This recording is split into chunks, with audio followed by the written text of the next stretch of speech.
We're here today to talk about the journey from childhood into adolescence. Joining us is Tony Ritchie. Hi Tony, thanks for coming in. Hi Yvonne, thanks for having me.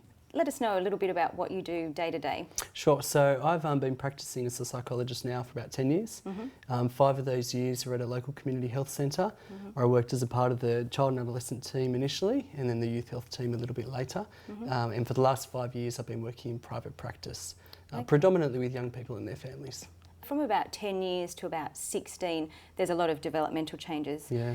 What kind of things should we expect to see in our children? One of the things that young people get really frustrated with verbal communication are pep talks and lectures. Yeah. And Go team. Yeah, no, that's exactly right. And Yeah. they do. They kind of think, I'm going to tell mum or dad this, but I kind of don't want to because I already know what they're going to say.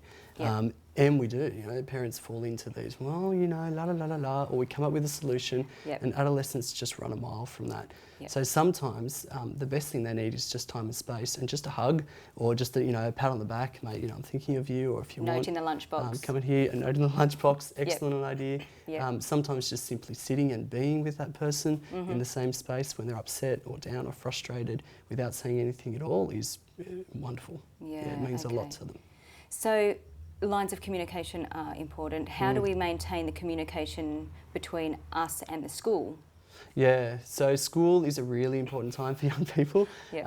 As they enter into high school, there's a lot of challenges that come with that. It's unfortunate timing that happens often at the onset of puberty.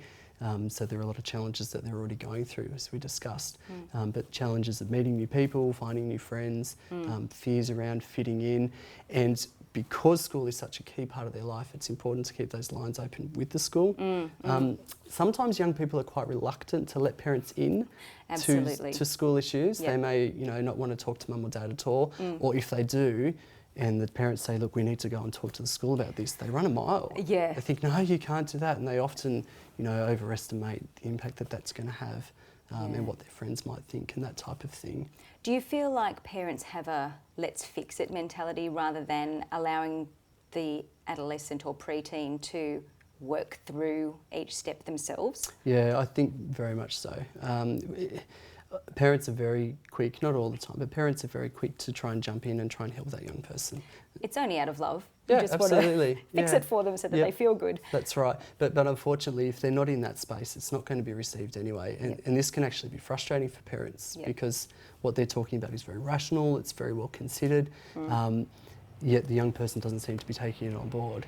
Yes. And sometimes I get young people coming in and their parents are like, we've told him this, he knows this, if he would just, get off the computer or if he would just, whatever it is, things would be okay. He's just not listening to us.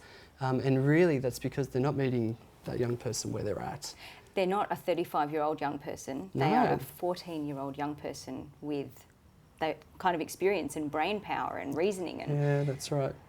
Thanks, Tony, for coming and speaking with us today. Your input has been invaluable. You're welcome. Thanks for having me. Thank you. If you would like more information on what Tony and I have been discussing today, please visit our website. Speak with you soon.